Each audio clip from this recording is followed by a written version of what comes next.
কুম্ভকর্ণ অবশ্যই ভারতীয় মহাকাব্য রামায়ণের অন্যতম আকর্ষণীয় চরিত্র। যেখানে বেশিরভাগ চরিত্রই পুণ্য বা অসৎকর্মকে নিখুঁতভাবে মূর্ত করে, সেখানে কুম্ভকর্ণ আরও জটিল চিত্র। তিনি রাক্ষস এবং রাবণের ছোট ভাই।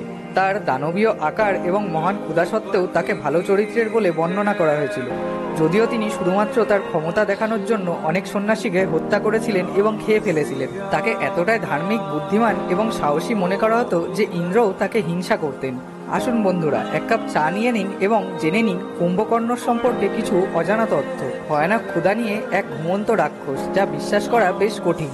বন্ধুরা, আপনাদের স্বাগত জানাই ফ্যাক্টজেনের নতুন একটি এপিসোডে।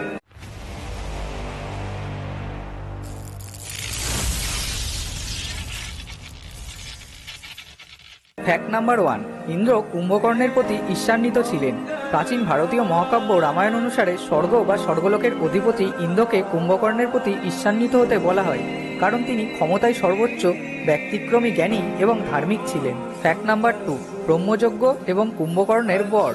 কিংবদন্তি অনুসারে রাবণকে তার পিতা বিশ্ববাস বলেছিলেন যে তাকে তার সৎভাই কুবেরের সম্পদের দেবতার মর্যাদা অর্জন করতে হবে। তাই রাবণ তার দুই ভাই বিভীষণ এবং কুম্ভকর্ণ সহ ভগবান ব্রহ্মাকে খুশি করার জন্য বছরের পর বছর তীব্র তপস্যা করেছিলেন।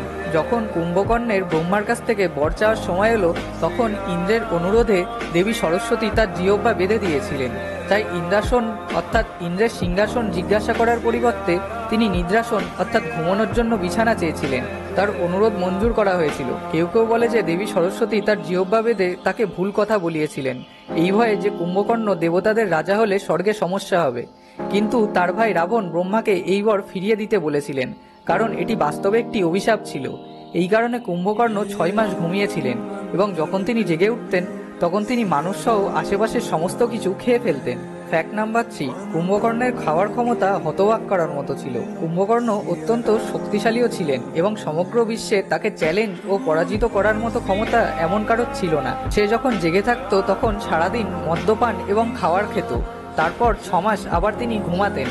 বাল্মীকির রামায়ণের এক পর্যায়ে কুম্ভকর্ণ তার ঘুম থেকে জেগে ওঠার পর তার ভাই তাকে 2000 কলস জল পান করিয়েছিলেন বলে বর্ণনা করা হয়েছে। তাই তিনি যখন জেগে থাকতেন তখন চারিদিকে শুধু বিশৃঙ্খলা আর ধ্বংসলীলা সৃষ্টি করতেন।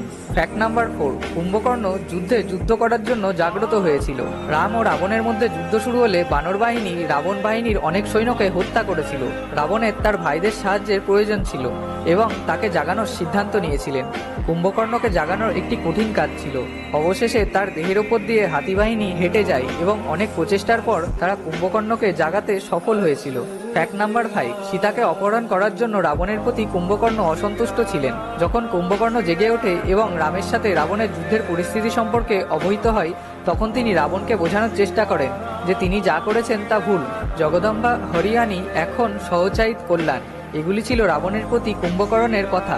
এই লাইনগুলিতে কুম্ভকর্ণ রাবণকে বোকা বলেছিলেন। তিনি বলেন, জগজ্জননী অপহরণ করার পর যদি আপনি নিজের জন্য সুখ আশা করেন তবে আপনি বোকা। Fact number 6। কুম্ভকর্ণ রাবণকে রামের কাছে ক্ষমা চাইতে বলেছিলেন।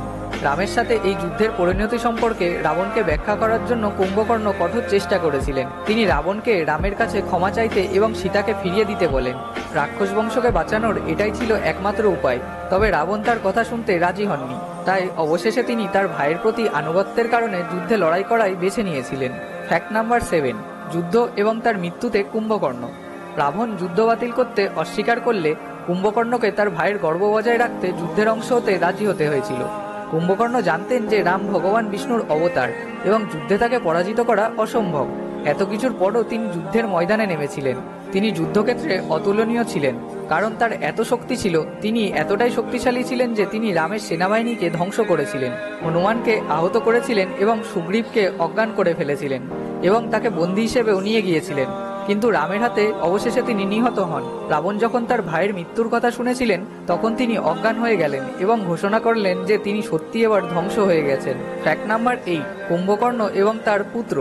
কুম্ভকর্ণের 2 পুত্র ছিল, কুম্ভ ও নিকুম্ভ। তারাও রামের বিরুদ্ধে যুদ্ধ করেছিল এবং নিহত হয়েছিল। শিবপুরাণ অনুসারে কুম্ভকর্ণের ভীম নামে আরেকটি পুত্র ছিল, যে তার মাতা কারকাতির সাথে সহ্যাদ্রি পর্বতমালার সীমানায় ডাকিনীতে পালিয়ে গিয়েছিল।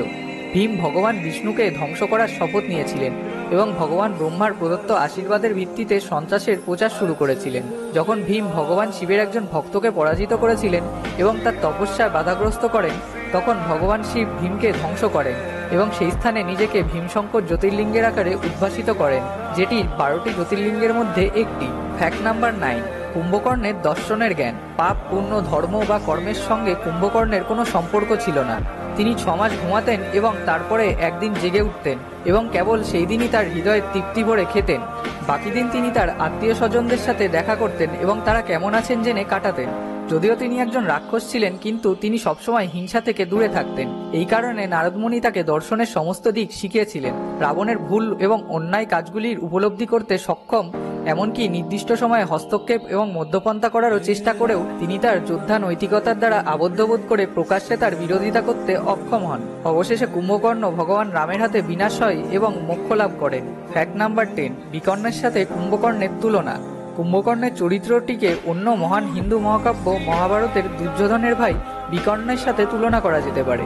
উভয়ই জানতো যে তাদের ভাইরা ভুল ছিল, কিন্তু তবুও কর্তব্যের চিহ্ন হিসেবে তাদের লড়াই করতে হয়েছিল। বন্ধুরা, এই ছিল কুম্ভকর্ণের ব্যাপারে 10টি আকর্ষণীয় ফ্যাক্টস।